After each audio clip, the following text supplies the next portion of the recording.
Thank you for joining us here today for our afternoon plenary session of the Academic Festival 2012, Rewiring the Learning Landscape.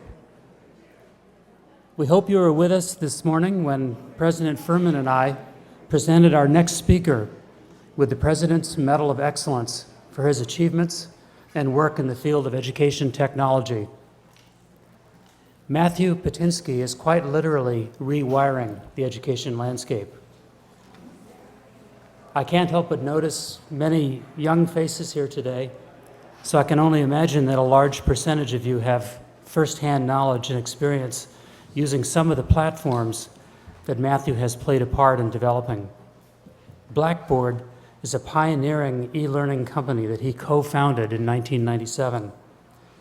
He served as the first chief executive officer and then as executive chairman.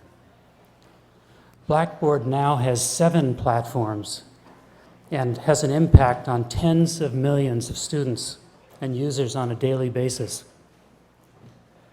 The platforms are used in almost 200 countries worldwide, having an impact on millions upon millions of people. For example, Blackboard Analytics is leveraged by over 100 higher education institutions.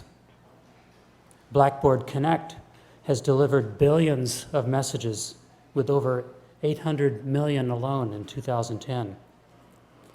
Blackboard Transact sees over 17 billion student transactions per year. And Blackboard Learn has over 200 partners and 20 million daily users. Matthew left Blackboard in 2008 to teach and conduct research as an assistant professor of sociology in Arizona State University's School of Social and Family Dynamics.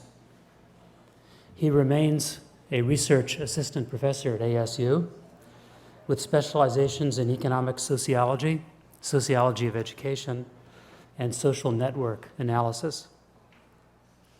Matthew joined Parchment Incorporated, an education data company, in 2011 as CEO. He leads all facets of their mission to unleash education credentials by unlocking the critical data they embody. Parchment's network of senders and receivers is the leading education credentials exchange system of its kind in the world. 6 state education agencies, nearly 9,000 schools and universities, and hundreds of thousands of individuals trust and rely on the DocuFied platform to transform and deliver millions of transcripts and other student records every year. Matthew brings a unique background to the industry, and he embodies both an education technology entrepreneur and a sociologist of education. Please help me in welcoming Matthew Pittinsky. Thank you. So as the day has gone on, I have felt 2 sort of concurrent forces. One is expectations for the session have gone up, and as a function of all the other award winners and speakers, my own sense of competency has gone down. So I feel very lucky that we ended up in the forum that we're going to shift to in a moment, which is more of a discussion. I didn't want to kind of do a sage on the stage giving a talk, although I will make some introductory comments. But Tom's prepared some questions for me about, not to cheat, entrepreneurship, I'm guessing, technology, and education. But those are the 3 topics, and hopefully this will be a broader discussion too. I've met people today who are interested in starting companies in education, so I'd love to talk about the business and entrepreneurship side. For those who are interested, obviously it's always amazing to talk to people who use Blackboard or other learning technologies, and so I'm also excited to talk about practice too. But in terms of introductory comments, one of my favorite quotes is from Thoreau. He once said that all of our inventions are but improved means to unimproved ends. And so the thing that I kind of learned and took away from first the Harvard Ed School and then Teachers College in the doctoral program is the importance of focusing on the ends. You're grounded in it when you learn with teachers and school leaders, and you appreciate it when you sort of realize just how big and daunting the triple challenges of improving access in education, which is still so critical in the US, but certainly the global supply and demand imbalance around education is tremendous. The importance of improving the quality of education, And we typically think about that from a K-12 perspective, but when we look at attrition and dropout rates in post-secondary, which is where the policy context is focused increasingly now, it becomes critically important there as well. And then the third, because we live in a world of limited resources, improving the efficiency of education. So you have the quality, access, and efficiency as these big long-term trends in terms of challenges that we're seeking to improve with education. And while I don't believe that technology is sort of the panacea, it's ultimately how it's used. I think when you think about the three big technologies that are changing in education, so I'd ask you to sort of imagine a matrix. And there are three rows. One of them is access, efficiency, and quality, which are the ends. And then there are the three means that I think are the three big technology trends. The first, the one that Blackboard wrote initially, is the network. The wireless network, the wireline network, the global network, the fact that we are interconnected through IP, through networks, is just such a big idea. It breaks down the barriers of time and of place. And you hear the examples, as we heard Professor Sachs this morning, of the 8 o'clock session where participants from all over the world are participating in the same educational experience. We're just at the beginning of thinking about the impacts of networks. And so Blackboard was an example of that, of bringing education online, either to add a third dimension to the traditional classroom. You still go twice a week to your course, or should go twice a week to your course. But then you have the ability to upload your assignments, check your grades online. That was the original incarnation of Blackboard. And then obviously growing into distance learning. And now we see the notion of Benchmark Capital, a prestigious Silicon Valley firm, announced just a few weeks ago a $25 million seed stage, largest seed stage investment in their history, $25 million to create the Minerva project, which they very grandiosely announced as the first Ivy League institution to open in the last 150 years. And it's a completely online program that's going to aggregate content from lots of different places. And so I think the network is just in the beginning of impacting the disaggregation and reaggregation and the asynchronous nature of education. And that obviously impacts access. I think it can impact efficiency and quality too. Certainly efficiency in breaking down the cost structure of education. The second big technology is multimedia. And by that I mean we just have an ability to teach things in a way that we never could have before.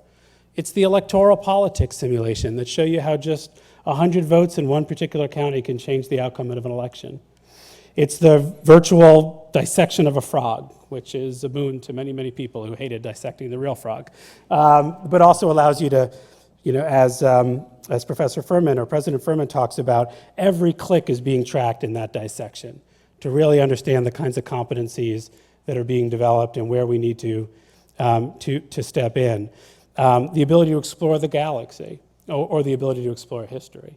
And we have an ability to teach concepts in a fundamentally different way, and it's almost criminal to think that the majority of educational experiences are still based on textbooks and live lectures in classrooms, when there's such an ability to immerse people and engage them and track student learning in a way that we never could have before.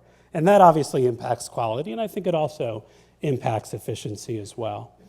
And then the third, which is the one that I'm sort of passionate about now, is data. And you hear over and over again about big data.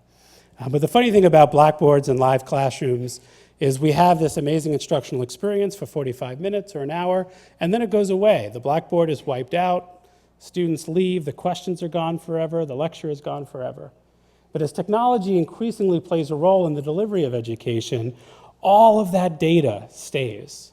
All of what people understood and did understand. Learning that students who take course B before course A actually do better than if you take course A before course B. Or students from Baldwin High School that take course B before course A do better, but students from Massapequa High School don't in terms of math preparation. That understanding how many years of math you've taken as a high school student and your performance actually helps place you into first-year math courses. It's sort of odd that we would forget all of this information we learn about an applicant in the admissions process when they become a student and actually go through the learning process. As a faculty member, this will scare some people, but I was involved in a project where we took card swipe data and inferred friendships among students. We actually did remarkably well figuring out who was friends with whom using anonymous data about two people swiping within 5 seconds of one another, frequently at different times of the day in different contexts. And from that, you could imagine if someone hasn't socially integrated on campus, they're at risk of dropping out.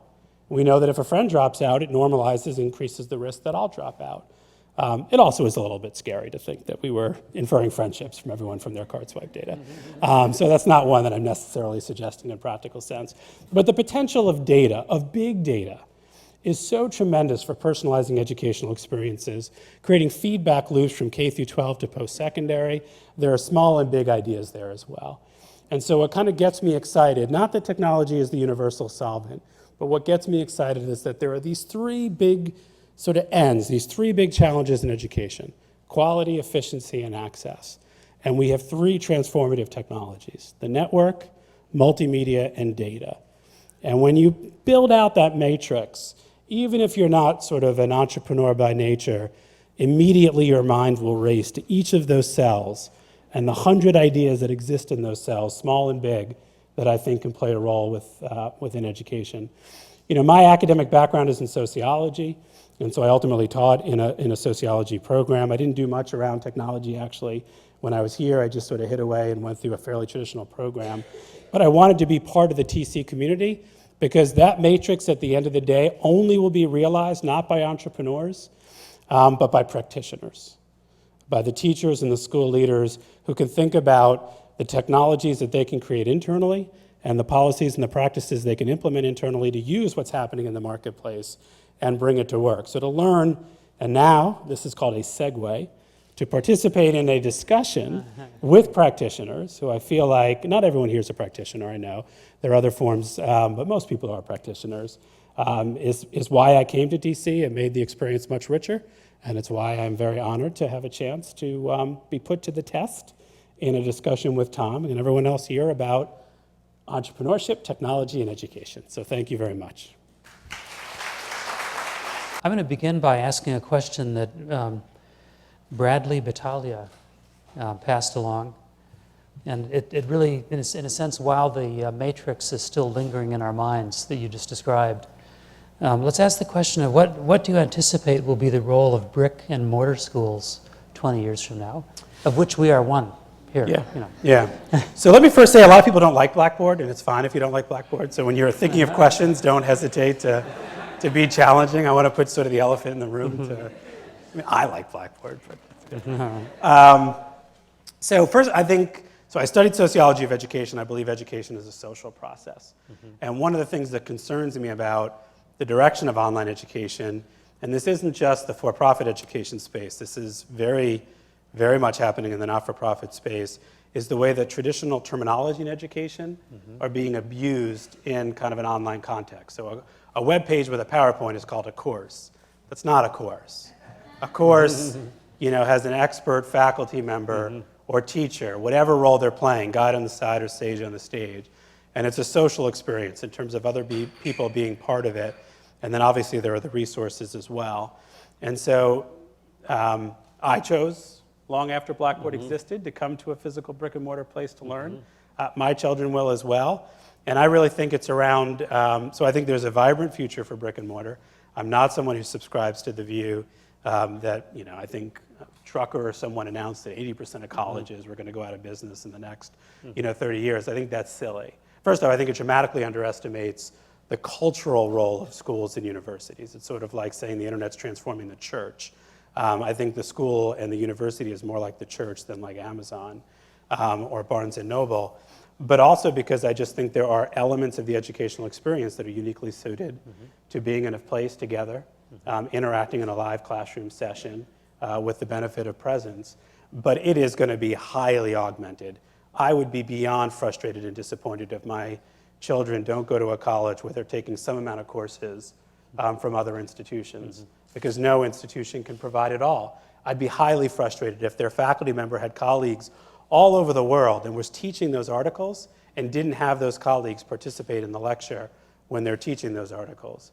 So I'd be highly frustrated if a big part of their experience wasn't online, but I think there's a dramatic need for home base, and I think colleges are home base. So this next question really goes to the quality of Teachers College, where we're a place that combines education, psychology, and health. And we're thinking about the whole person. We're thinking much more broadly and deeply about well-being than just a narrowly focused view of education. And this question is from Mercedes del Rosario. And she asks, how can we create an equilibrium between the fast-paced life boosted by technology and our organic, human, slower pace so that we can have a healthier life and increased peace of mind? Yeah. No, I think when we think about sort of the earliest days of the web, or I do, I'm starting to feel a little bit old, but in 1996 or 1995, you'd log into a web page, and there would be these animated things. There'd be like a dancing monkey, and there'd be lights flashing, and you could tell that someone was really proud to have learned HTML. And they wanted to show everything it can do. And now I think we appreciate sort of the benefit of simple design, and we benefit. I mean, look at Facebook. Facebook, I think, losing its ways, but the initial sort of hit of Facebook was just an obscenely simple design, and that's, I think, the genius of Mark Zuckerberg. And you think of Apple, obviously, it's easy and cliche to say to appreciate simple design. And I think we're going through something similar with online learning, that more is more right now, and we have to get to less is more. But to make that happen, learning sciences has to be at the center of instructional design. And too often, because it's expensive, institutions are throwing stuff up on the web, and they're not really providing the kind of consultation to faculty, and they're not creating the centralized resources that would bring learning sciences and to say, yeah, it may be really interesting to throw up, that movie here, or to do this there, but what are you really trying to teach, and what's the best way to accomplish it? So I think as we become more grounded in learning sciences, it was one thing that I could graduate, this will now be critical at TC, that I could graduate from Teachers College to go on and be a professor without ever having to learn how to teach, right? That's one of the knocks on university faculty. As part of your doctoral program isn't necessarily teaching, it's the research.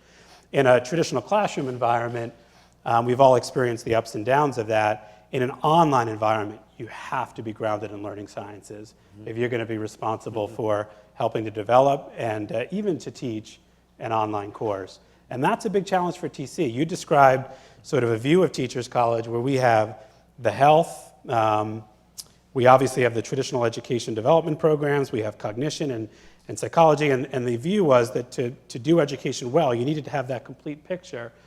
Well, I would submit that you now need to have the technical picture. There need to be computer science faculty at TC. There need to be people who really are not afraid of quantitative, components of education, data analysis. All of that stuff is going to be the fabric of being a teacher and a school leader. And that's kind of the piece that's just coming online now in the practice. System dynamics is about understanding complexity and decision making, which is what education is about, making decisions for your life, for your business, for your schools, and it is basically learner-oriented. The teacher is only a facilitator. Right. No lectures. Now, it's not relevant for language. It is relevant for math, science, and in a great many ways, history. What would have happened if Napoleon had turned left instead of right? Right. And I don't see it. It's in quite a few schools in Massachusetts. It may be 150 schools in the United States, over 1,000 in China. It's a wonder they're getting ahead of us. Yeah. By the way, they've transferred the method of doing the computer modeling, the whole thing, into Chinese. So we're falling behind. My first life, I was in the children's apparel business, so I've been focusing on education since then. And I had 3 products everybody had to have: the Roy Rogers license, the Snoopy license, and the Superman license. Now, if you could have a business like that, and you could get the mothers to pay any price for the profit product, which they won't for kids wear. So you're hitting on a really, really important topic. If you, last week, actually in Arizona of all places, not to put down my hometown now, there is this sort of national event that happens every year. It's almost like a finance industry technology conference around education. It's called the Education Innovation Summit. So you have all the big venture capitalists, big companies like Pearson and Blackboard, and the other publishers, and then you have sort of startups. Without question, the single biggest area of entrepreneurship and capital is in curriculum products that are somehow around adaptive and personalized learning. That is where the action, companies like Newton, companies like Dreambox, obviously the big publishers like Pearson and My Math Lab. And so there's a tremendous amount of capital and excitement going into How can we teach things in a way where every click of the instructional experience is feeding back, and there are these assessments, and if you don't understand it, you go back to the beginning again, and pathways and branching, all of that good stuff. The challenge is, how many teachers have experience teaching a classroom where there are 5 pods, right? And those 5, I mean, it's not Schools Without Walls. Is it Schools Without Walls in New York City? Joel Rose's program. Does anyone know it? School of One, thank you. It's School of One in New York City. Joel Rose's program is the model of that future world, where in School of One you go in, all the walls have been taken down in the classrooms. There are different pods, and every day up on the big monitor is the list of every student's name and the pod that they're going to that day, based on how they assessed at the end of the prior day. And that's sort of uber personalization. But again, it comes back, I think, to this big challenge for Teachers College and other schools of education, is how do we develop practitioners? I mean, there are some technical problems, right? You have 10 curriculum products like that. They each have different logins. They each have different account names.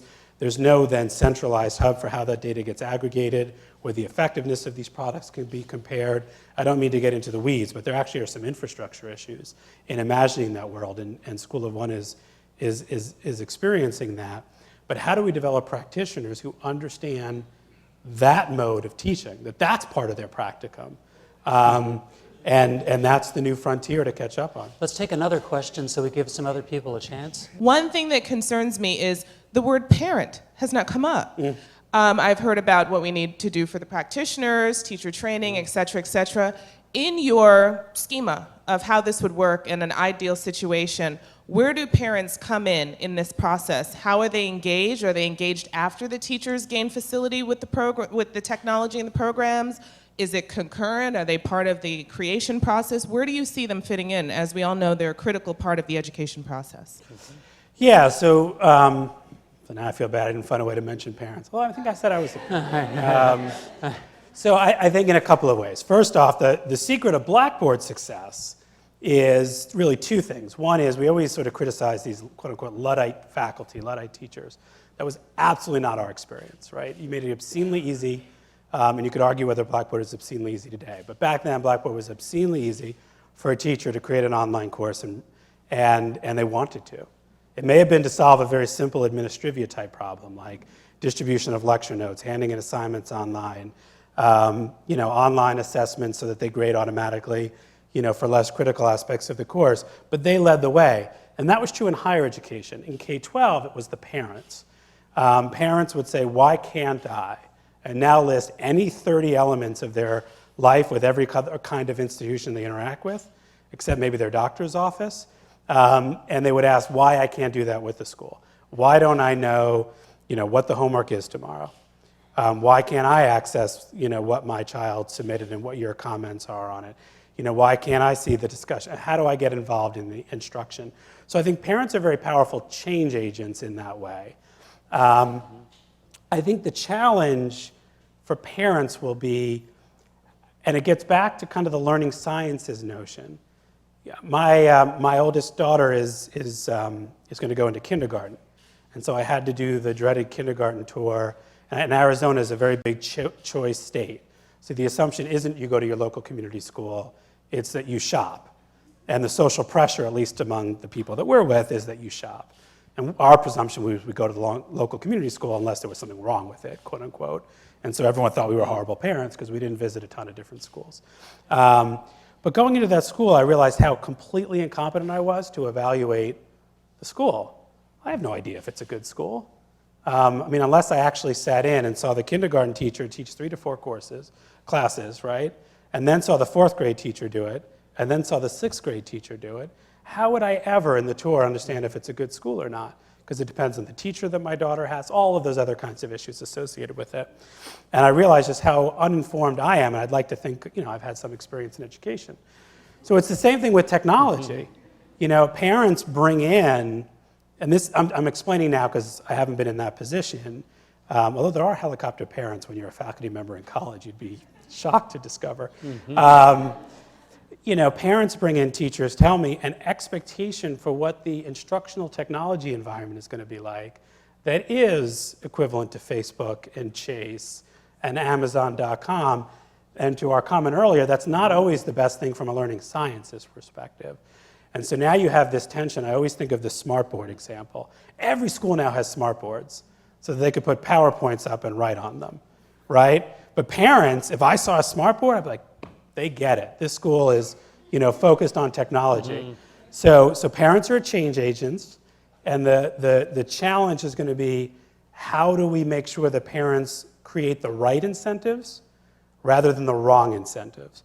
Because the wrong incentives would mean spending a lot of money, very rare money in education, and this is where the whole question of the cost-benefit of technology in education comes from, to dress things up that don't necessarily have kind of a measurable long-term improvement on educational outcomes. And I fear there's a lot of sizzle in instructional technology, not to put smartboards down because they can be used well, that's more about satisfying that consumer sort of interest of parents. So I apologize for the long answer, but that's kind of how I think about it. They are change agents, and so how do we make them informed change agents when realizing it's hard to be informed as a parent on almost anything in education, right? Because we're years ago when we went through it and so much has changed. Mm-hmm. It seems to me that we've talked about technology, we've talked about instructional formats, and yet we haven't really talked about the big question, which is, when are we going to fire the teachers? Now that sounds like I'm a heretic here because I'm in the middle of teachers' college. And, God, I got to get out of here. But the reality is, what are the processes that we can work with to help our educators change themselves? In other words, as an example, I have a student in an on-ground class that I'm working with, and I also blend in some online materials and questions. And he came back to me with an answer to a question that was well outside the scope of the course. Now, the good news is I was able to go out and do some research, and I could actually sound intelligent back to him. But more and more, I think, our educators, our teachers, are going to be faced with content that's coming from a much broader realm than they've had exposure to. So how do we change the educator to deal with that issue? With technology aside, the technology comes and goes. It's always going to be changing. But how do we create a better or a newer educator model? Right. So first part of the question I'm going to stay away from. And I think you sort of clarified yourself in the second and third, which is it's more about transforming the teacher. And it gets back, I think, to, I will always pick on Teachers College because we're here, but how does Teacher College conceive of the way in which it prepares teachers in that environment where students and their families are going to have access to information and are going to come back and challenge. And much of the educational experience, and this is a new area of digital divide, I also would be shocked. I said I'd be shocked if my child in college didn't have some meaningful amount of their education come from outside of the walls. I'd be shocked if that's not true during K-12. I'd be shocked, and I'm someone who has a very conservative view of the time scale of change in education, but I would be surprised if my soon-to-be kindergartner by 6th or 7th grade isn't having some amount of the instruction. I mean, by the time she gets to high school, she certainly will take an AP course or two if she shows interest in it from outside of the high school that we physically will attend. I'm guessing during the summer, I'm hoping during the summer she'll have some enrichment online. She'll probably take test prep online. So more and more of their educational experience is going to be through other teachers concurrent with the core experience of the traditional kind of K through 12 experience and the resources they're going to have access to. And so I think it really becomes the redefinition of a teacher's role in an information-rich world. How do you help students process that information and organize it around curriculum themes that are building, a set of skills and a body of knowledge in a particular area? And it's empowering them to be learners as opposed to simply, taking in that information. I know I'm talking in broad strokes. In terms of the very practical how, this may not be the most attractive answer, but I think it's time.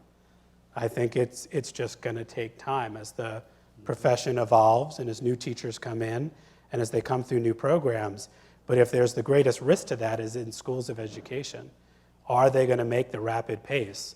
My guess is most schools of education are still preparing the teachers that eventually need to evolve out of the system as opposed to preparing the teachers that are perfectly adept for the new system.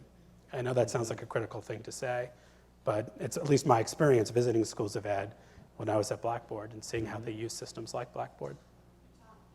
My question is, how can entrepreneurship and technology mitigate and or exacerbate the impact of student socioeconomic status? In other words, what are you going to do? What does this mean for the 20% children who are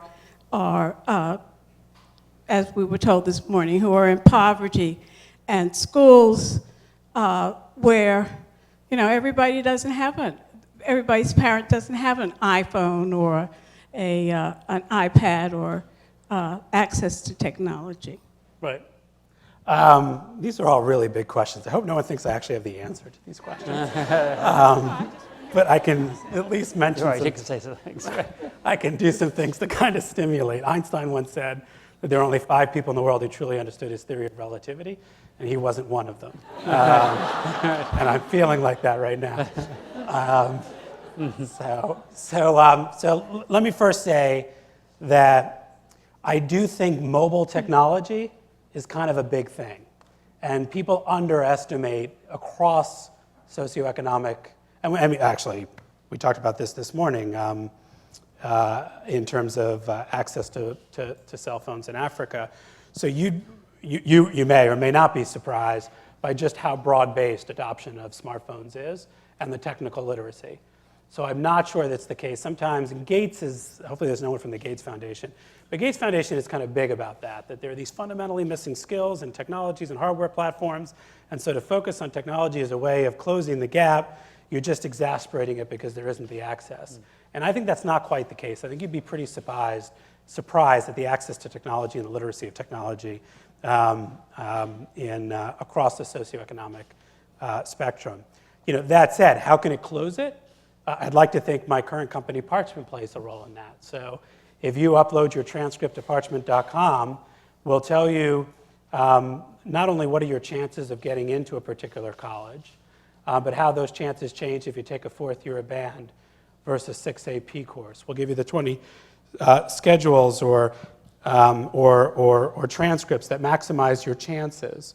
We'll do all sorts of stuff that if you look at the inequity in guidance and access to guidance across the country, begins to democratize through data, the kinds of tools that address the undermatching problem, as well as helping to create a more concrete sense of the actions you're taking as a freshman or sophomore to the aspirations that you have. There's no shortage of aspirations.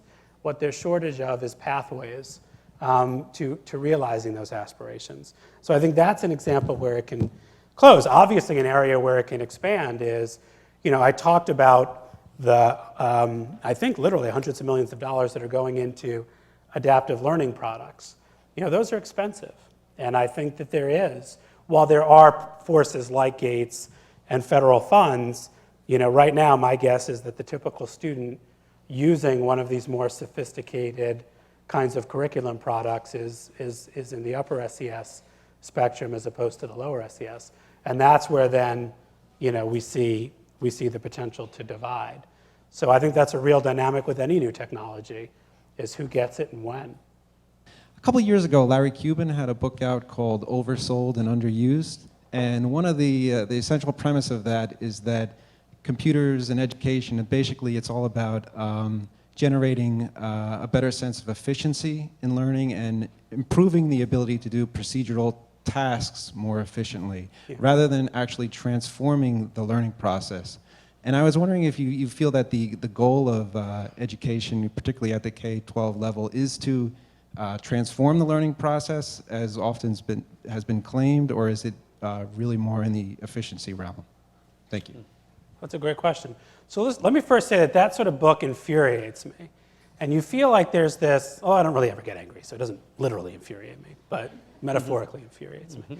And it's because you feel sometimes, and I don't want to be critical of my colleagues, because I did spend 2 years as an academic, that people who study education are it's almost an industrial complex to focus on what's not working as opposed to what is working, and to make the problem always intractable as opposed to tractable, because it's a full occupation sort of, full employment license, as long as we never fix the problem, and I don't ever pretend we will, quote quote unquote fix the problem, because we should then just raise the bar. So there should always be a problem. But it's this constant sort of, small classrooms, I do a study and small classrooms don't work. But of course, what are you doing in those classrooms? If you're just, when I was at the ed school, I remember Dick Elmore giving this wonderful example of how he was doing some site-based research in a classroom. And they had extended the fewer periods in a day, each one longer. I'll get to the answer to your question. Each one longer. So maybe it's 90 minutes instead of 45 minutes for a class. And so she asked the teacher, what do you think about a longer class period? And the teacher said, I think it's fantastic. And he said, wow, can you tell me why? And she goes, because now I can show the entire film. It's a true story, according to him. Mm-hmm. So think about that. She was just taking the film in half sessions and now showing the whole film. Mm-hmm. Well, of course that's not going to improve educational outcomes. It's what you do with it. Of course small classes don't do... if you're just sitting up there and treating people as anonymously as ever, but intuitively, if you have more time with the individual students, if you can understand them better, the lower ratio, there's got to be good out of it, but you have to sort of adjust the curriculum accordingly. The segue to your question, which I think is the perfect way to phrase it, because their work often is about sort of the dubious nature of investing in technology and education, because it's not driving the outcomes that we think when we control for all the things that we should control for. But of course, it's what are you doing with it? If I'm just doing PowerPoint slides instead of overhead, as Dr. Sachs talks about, well then of course it's not going to improve educational outcomes. But if parents can find out what their student has to do the next day, and play a role, if there are these curriculum products that are giving you sort of personalized learning path, there's plenty of research to demonstrate that it does. And the reason why we're in the situation that we're in is exactly what you described and what they do describe in the book, which is that the driver initially is efficiency. It's Blackboard to create a class website because then we don't have to spend as much money on X, Y, and Z. But that class website is then just a PowerPoint uploaded, right? It's not really driving anything that's going to really drive education. So I do think the major drivers of technology, unfortunately, are efficiency, but that's not unlike corporate America. The first major wave of ERP technologies were about processing payroll and doing finance differently. And what are they now about? Customer relationship management, allowing Target to find out that someone is pregnant before they even know, or their parents even know they're pregnant, based on analyzing, if you read the New York Times Magazine article, analyzing clusters of products. Why are diapers and beer near each other? This is the classic example. It's because typically it's dads at 2 in the morning that have to go get diapers, and they also like to buy beer. That's sort of the example. And you'll notice diapers and beer are near each other in the front of Target and Walmart. And so corporations went through this same stage of focusing on the back office and then moving to the front office. We started Blackboard because we were management consultants at KPMG for 2 years. We didn't really know anything. And we noticed universities spending millions of dollars on PeopleSoft and Oracle and SunGard and Datatel. These are run the business kinds of systems, when they were also wiring up the dorms and the classrooms, and there was no software to make it easy for a teacher to create an online course. That seemed absurd. That was the point of the institution. So yes, it is true that they focus on technology for efficiency, but it's also true, so does everyone else, and it evolves over time, and where the focus should not be is technology in some abstract sense, but best practice in technology. And then I think we can make some progress. We've come to the end of our allotted time, so I'm going to ask you to take all of the energy in these questions that remain and carry them both into conversation as we mingle and move to our next segment of the program, and take them into the sessions this afternoon. We have breakout sessions. The locations are in your guide there.